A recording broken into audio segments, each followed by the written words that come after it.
This is Lisa Tucker, host of The Book Cover, which showcases local literary personalities. So listen to The Book Cover on the borderline. And remember, don't judge a book by its cover.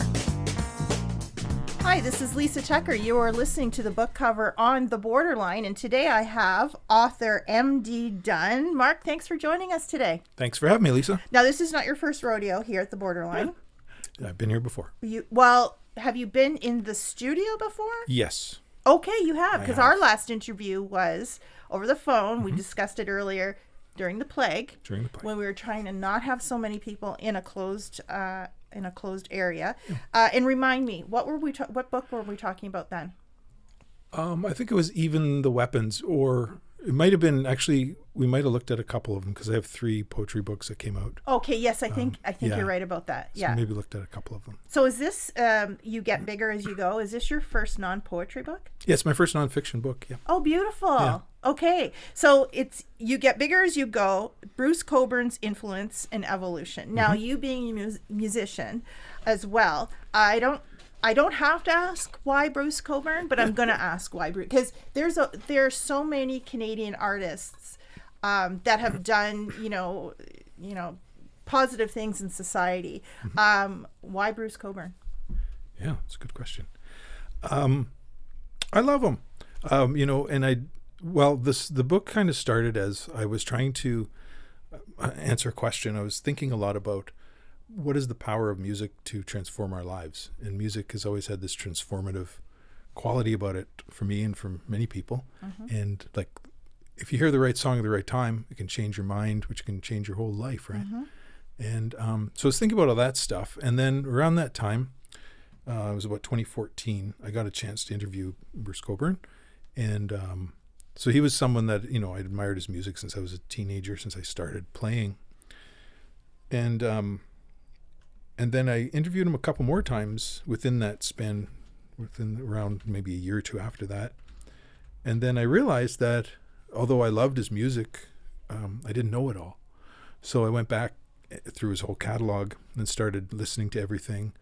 And I think he has 28 studio albums and whatever. So there's some that I missed. And so that first question I was asking, what is this power of music to change us, got kind of blended into my investigation of Bruce Cockburn's music. And then I started talking to people about Bruce, and then it was just kind of like I kind of got access to people who worked with him, and it just kind of grew that way. And why Bruce Cockburn? Because, well, yeah, there are many. We in Canada, we have like so many wonderful songwriters, and I think of people who are sort of in his generation, like Joni Mitchell and Neil Young. There's a lot written about them and a lot written about their work. There's probably more than a dozen books about Neil Young alone, which is, he's worthy of that. But there really only like one other book about Bruce. There's his autobiography, and there's one by a guy named Brian Walsh who did sort of a book about scriptural passages in his work. Okay. It's a great book. And so I thought, everybody knows at least the Cockburn song, but not a lot of people can tell you,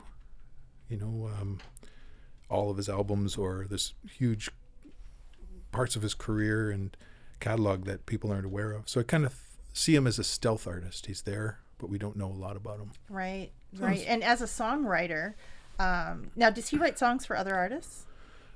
Not specifically. A lot of people have covered his books. Yes. Yeah. His songs. But I don't know that he may have. I don't think he's ever written one specifically for someone else. For someone else, yeah. Because I just know, a lot of songwriters, they'll write for someone else and you have no idea. They'll be big. Like how many songs Prince wrote for other artists. Oh, yeah. And you have they don't take the recognition for that. Like he didn't take the recognition for that. But anyway, we're digressing. We went to Prince. I'm sorry. I always go to Prince. That's a good place to go. Get Purple Army.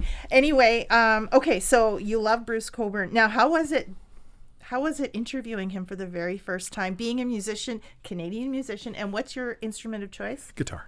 Okay, yeah. Being a guitarist? Oh, it was, luckily it was on the phone. Okay, so you weren't fangirling too much? No, I was nervous. And because I listened to all these interviews as I was doing this, I can see sort of this, if I listen to the first interviews, yeah, you can tell in my voice I'm nervous. And it was nerve-wracking. And it was nerve-wracking to leading up to it, knowing that I was going to talk with him, and then waiting for the phone to ring, that kind of thing. But even before that, I met him before I started interviewing him. I met him at concerts and had him sign stuff and that. And I was always pretty much tongue-tied around him. Fangirling. I guess you could call it that. But he's totally a mellow dude, and there's no really... well, he's Canadian. Yeah. All Canadians are and so humble. Yeah, about exactly. his body of work. But when I call this the Bruce effect, there's a chapter in the book about it, and other people talk about it. It's not just me. Other people who have toured with him talk about it. Stephen Fearing talks about it. Like, he's very humble, very like, if you didn't know who he was, you'd just be, nice guy. And but when I was talking to him, often my mind would just shut off, and just sort of this flood of lyrics come through my mind, just like, he wrote that, and he wrote that. Oh my God. And I'm sitting here talking to him. Yeah. Wow. Yeah. How was he? Like, was he, we're talking about how humble he was. Did he feel comfortable sharing all his, I guess, accomplishments, or was that humble attitude?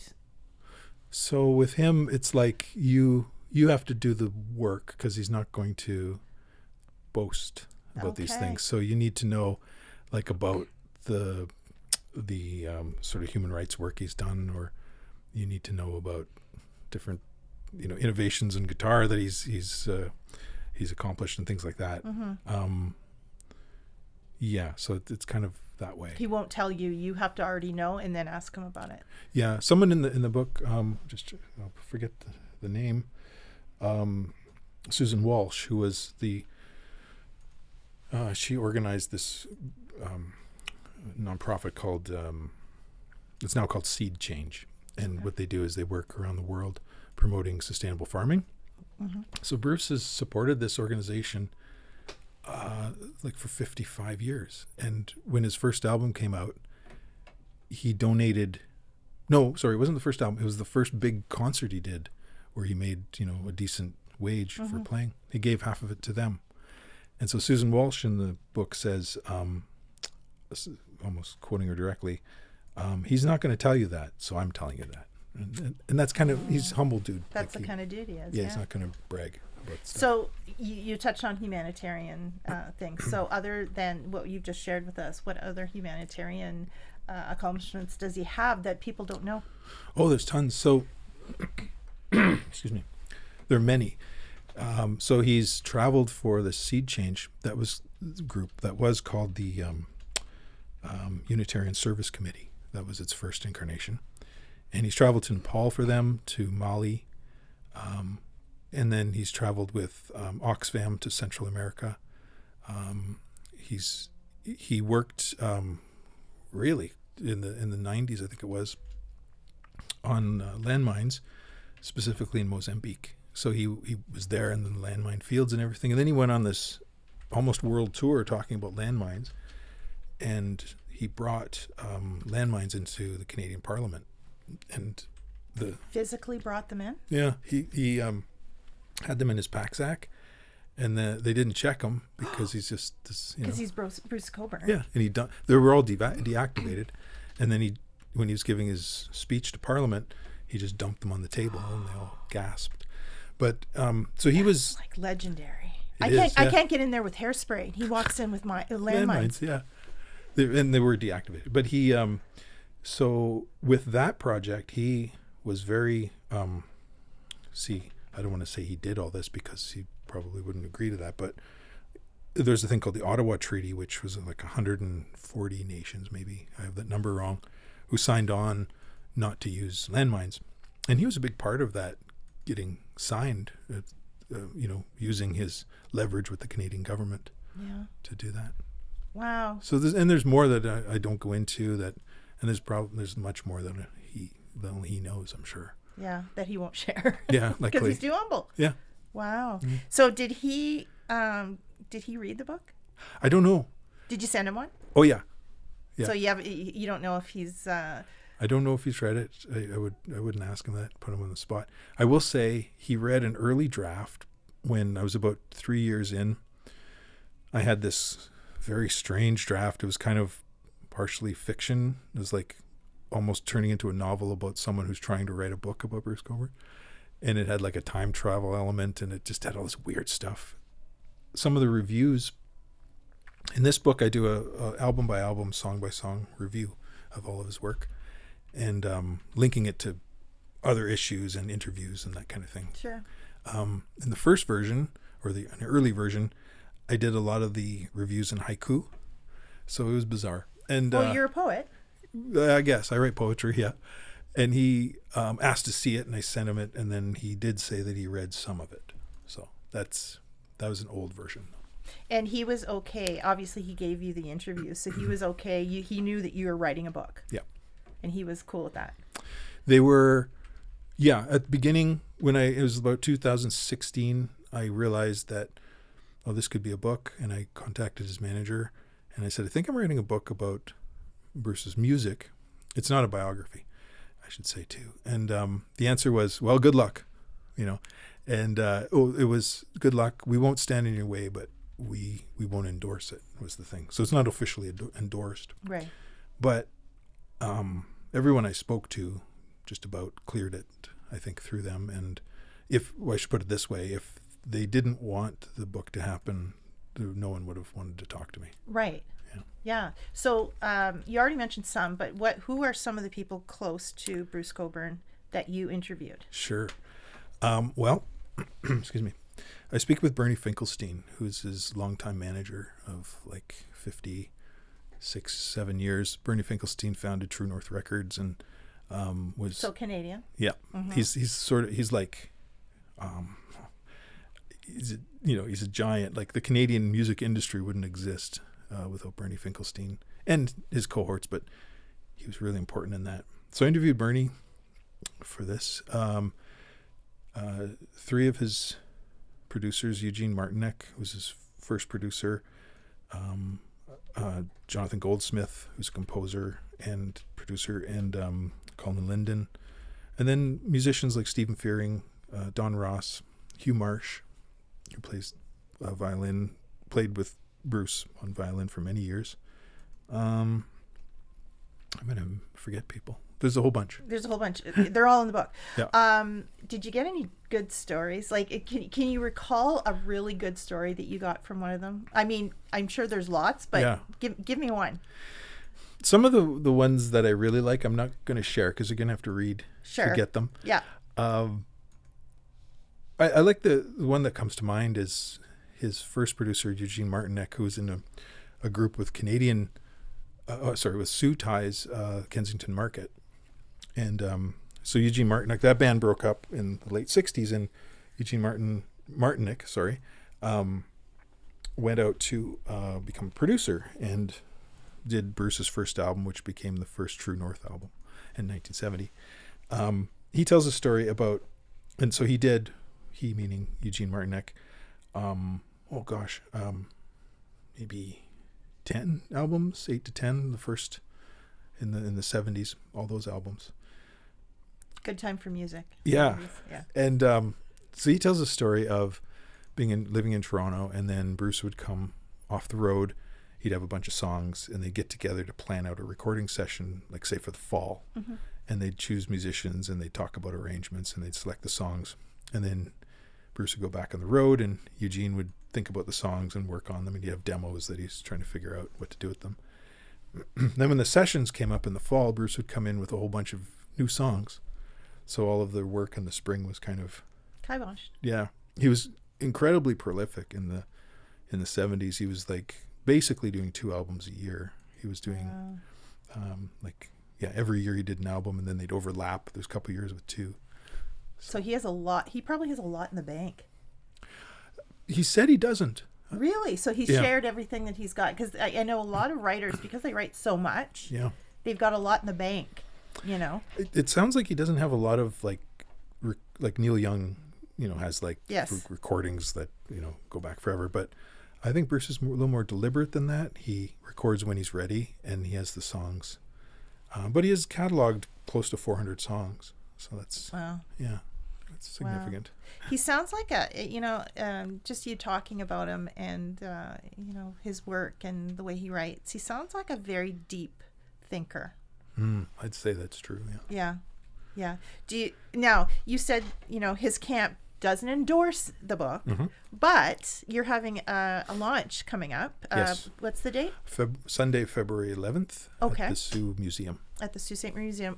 And now, unfortunately, anybody listening to this now cannot get in because... Well, it's all reserved. We chose the museum because it's a nice place, and I really like them. I think they do really good work, and they're really vital now. Absolutely. It's sort of like they've become a cultural hub. I mean, they've always been. Well, they've got a great director there now. They do. Yeah, it's sort of a thinking out of the box. Yeah. Yeah. So it chose that, and what it meant was some restrictions in size of what we could do, and I think there are about 85 people, but it will be streamed on the museum's Facebook page. And special guest via monitor. Yeah, so Bruce is going to beam in on through the wonders of technology, and I don't know, stay for a while and answer some questions. Wow. Now, did you give him a script, or did he? I No. mean, now you don't know if he's read it or not. He's coming to this book launch. I'm gonna say, and he sounds like a professional. I'm gonna say that he's probably read the book now. If he's coming via tech to your book, wouldn't that be a? Maybe he'll say. I don't know. I'm not gonna ask him that. No, I know you wouldn't ask him. Yeah, and we said, his camp isn't endorsing it, but what a great endorsement. Yeah. The actually guy is going to show up at your book launch via technology. Yeah, that's pretty cool. I didn't think I didn't expect that he would do that, but wow. Yeah. And so, or maybe he's coming just to tell me it was shite. It was crappy. The book was shite. I hated it. Don't buy the book. How dare you? How dare you write this book? I don't think so, Mark. I think celebrities ignore you when they don't like your stuff. I would think so. And I think he would have told you it was shite. I think your book was shite, so I don't want to show up, tech or otherwise. Oh, I'm sure. Yeah. That's exciting. That's so exciting. Mm-hmm. So, did you ask him to come to show up? Through his management, yeah. Yeah, and he said, did you shit your pants when he said, "Yeah, I'll show up via tech"? No, there was no shit involved. No.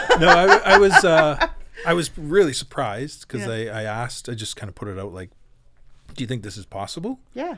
And well, you don't get it if you don't ask. Yeah, and I didn't hear anything back for quite a while, and I just thought, well, I've requested interviews and not heard back, and I take that as, well, it's not going to happen right now. Yeah.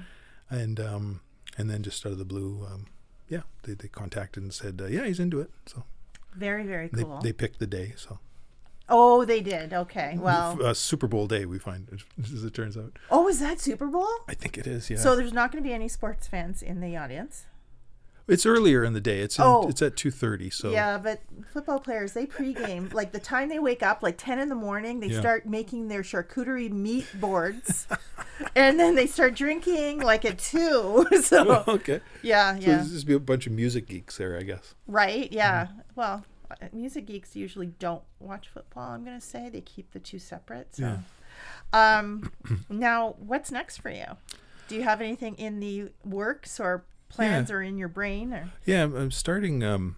So this is kind of opens up to my personal life a bit. So my partner Maria is facing a kidney transplant. Oh wow! So we've been working with the Kidney Foundation and with the London Health Sciences Group, and doing all that stuff. And it's a congenital condition she's had all of her life that's coming to. Is she got an easy blood type? No. Oh, okay. Yeah. So that's going to take my attention this year. However, I am making notes toward what I think could be a book just about transplants and the really just amazing work they do and the systems they put in place, like these paired donorships and all this kind of thing. So that's really forefront of my mind now for personal reasons, and And I think there's a book there too. There's a book I tell most of my authors, you look out a window, there's a book. Oh yeah. You're walking from your bedroom to the TV room, there's a book. Yep. You just have to open your eyes and see it. Yeah. Yeah. That would be so you've obviously, I was going to ask you how you like writing nonfiction compared to poetry, and I guess if you're thinking about another nonfiction book, you liked it. Yeah, I've written a lot of nonfiction. Like, I just haven't published it. Like, I write or I used to, I guess, write about. I approach this the you get bigger as you go, as I would if I was writing about like a piece of literature. So I wanted to treat the songs as poems that I'm writing about. So I've written a lot of nonfiction about literature, kind of thing. But I've published some things like in reviews and journals and stuff. Sure, just not a book. Yeah, but going through, knowing that, I just went through something with my family in regards to stroke. Years ago, we went through heart attack. And when you go through something with someone close, you become a specialist at it. And you're going to become a specialist at the journey through kidney transplant. And you're going to know things. And now, is all her treatment going to happen Canadian this side? We hope so, yeah. Well, and what a great reference book or even a support book for people, Canadians, going through something like this that, me who have had, I don't have anybody close to me who's ever needed a kidney transplant. Thankfully, I don't know the first thing, but you'll know the first, second, and third thing. Yeah, it's really fascinating, and it's such a learning curve, and we're learning so much.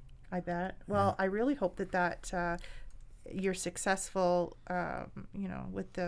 with her recovery and finding a donor, and if she's not an easy blood type, that puts another wrench in. But I mean, it's happened before, and it'll happen again. Oh yeah, they have these amazing, they're called pair donor chains. So, for example, someone who needs a kidney, their partner, even if they didn't match, could donate a kidney to someone else, and then this sets up a paired thing, right? So it's like a trickle down, like you. Yes, I got it. So partners. So are you hooked up with that? Yeah, I'm being screened for that. Right. That thing, and this. What I tell people is that if one is interested in being a donor, especially for kidneys, because you can live very well with one if you're healthy, and if we sign our card, like our donor card, when we're deceased, the living donor program, like a living organ, lasts twice as much long. Right. And I tell people that if one is interested in that, you get probably the best medical workup you could ever have. So being the donor and being, looked at right now, like for matching and everything, is it difficult? Like, is it strenuous on you, or is it just a matter of some blood tests? Yeah, it's not strenuous. It's just a lot of blood tests, a lot of scans, a lot of prodding, and just like, and going down to London a few times, and and the donor as well doesn't all expenses are paid for the donor. Yeah, it's an amazing system. And that might be even something that the Kidney Foundation would look at, like a book like that to have in their library. Yeah, and the Kidney Foundation will actually be at the book launch for the Bruce book. We're having a few. So the Kidney Foundation representative will be there. Jane McGoldrick. I shouldn't maybe say this. Maybe they're not making it, but they have to make it. You have to now make it. Now that you've said their names, they're they have to come. So a part of the royalties from the You Get Bigger As You Go, the Bruce Cockburn book, go to two charities. One is Harvest Algoma, locally. Yes, beautiful. And the other is that Seed Change organization. Well, one of his Bruce Cockburn's, I guess, organizations that he works with, and he would probably think that's wonderful locally. The Harvest Algoma, what a great organization to do. Now, I want to talk quickly about your label, your I guess publishing house. So your publishing house is called Fermata Press. Yes. So that's your own, and that's what you've done your poetry. So it's new, actually. It is new. Yeah. So is this the first book out? It is. Oh, okay. Congratulations. Thank you.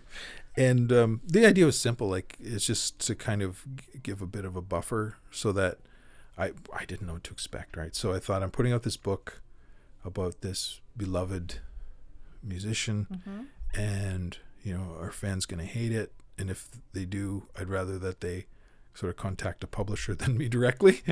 Absolutely. Just a little shielding. Yes, it's a third party. Yeah, but I'm thinking, my intention is that it'll probably be in 2026.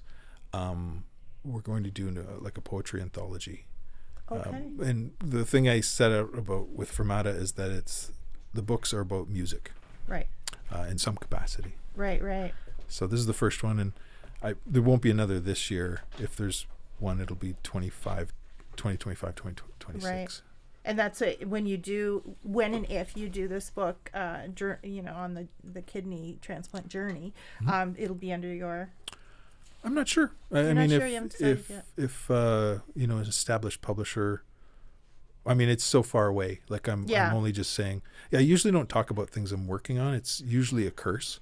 If you do, it takes the wind out of it. For this project, though, this is a little different. It is, because we need to talk about it. Like, it needs to be talked about. Yeah, I agree with that. Yeah. So, cool. If the book comes together, it'll be sort of a side project to the main focus of helping my partner be healthy. Yeah. You know, I'll look for a publisher. Yeah. And if not, I'd do it myself. Yeah. Yeah. And it gives you a little bit more freedom too. It does. To you know, you don't have somebody breathing down your back. You don't have somebody changing the tone of the book. So it does give you a little bit more freedom. Yeah. Where can one get this book locally? Locally? First, yeah. So right now, the Rad Zone and the Museum Gift Shop. Okay. And then it'll be other places too. And online, it's everywhere, like Indigo, Amazon, Indigo. Any bookseller can order it too. Right. Okay. So if I walk into whatever chapters and say, "Hey, do you Get Bigger as You Go" by M.D. Dunn, they can order it for me. They can order it, or if it's not on the shelf already. Yeah, and there's an ebook. The ebook's a little different. It has, so the print book. So the ebook is a little different. Okay. It has colored album covers through the review section. So all the album covers are there. I couldn't do it in the print because the label insisted that they have to be in color. I couldn't. Okay. Yeah, and all the pictures in this book are black and white. Can I say something about my collaborator? Absolutely, you can. So I worked with this amazing guy named Daniel Keebler, he's really fascinating. He was a park ranger at Mount Rainier, and I don't think they say it Rainier though. I think they say it Rainier, right? Something. Anyways, American. The French. They're the U.S. bastardizing our French. Yeah. Yeah, that's right. So, it's like they probably call him Cockburn. Some do. Yep. That doesn't make me happy. Anyway, go ahead. Yeah, mention the poor kids. Yeah. Put up with that. So Daniel was a park ranger. He retired, and he's been an archivist for over 30 years. He started a newsletter called Gavin's Woodpile that was around for 20 years, I want to say, and it's still around as a website now, documenting Bruce Cockburn's music and interviews. And Daniel has like this website, Gavin's Woodpile. It's named after one of Bruce's songs. Just this incredible storehouse of information and reviews and interviews. And Daniel is a photographer, and he sort of got his wings as a photographer as a park ranger. So he's an amazing landscape photos. Oh yeah, nature. And so he goes to many of Bruce's recording sessions over the last years, and does the photography for the album covers and everything. And did you know him before writing the book, or is that what brought you two together? No, yeah. So I knew Daniel because I think because I started publishing articles, and interviews of Bruce, and then Daniel would ask for them so he could put them on his website, and then we just started talking, and he was a really nice fella. And when I was doing the book, he knew I was doing it, and just only a few years ago, he did this generous thing where he just came out and said, do you want to use my photos in the book? And I was so surprised and moved by that. That's awesome. Yeah. So there are quite a few photos in the book. I think there are 15, and there are a couple black and white again. Yeah. Because it's easier to it's cheaper to print in black and white than it is in.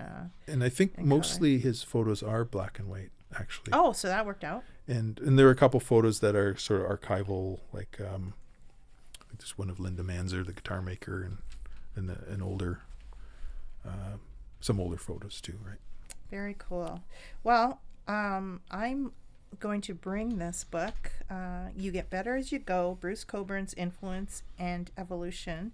I'm going to bring this on vacation this year. I want to read it. I want to bring Canada down south. So I'm vacationing on an island. So I'm going to bring these, and if somebody stops me and says, hey, can I read that book after you? I'll say, hey, here you go.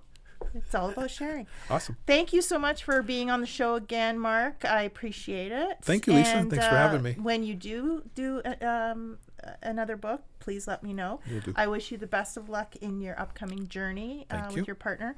And so we've been talking with M.D. Dunn, author of You Get Bigger As You Go, Bruce Cockburn's Influence and Evolution. Thanks so much. Thank you, Lisa. Thanks. You've been listening to Lisa Tucker on the Borderline on the book cover.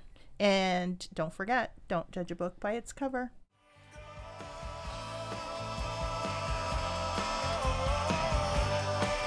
Hi, this is M.D. Dunn, author of You Get Bigger As You Go, Bruce Cockburn's Influence and Evolution. It's kind of a beginner's guide to Bruce's music. You can find it online at Amazon, Chapters, locally at the Rad Zone and the Museum Shop. Here on the Borderline, very happy to be here.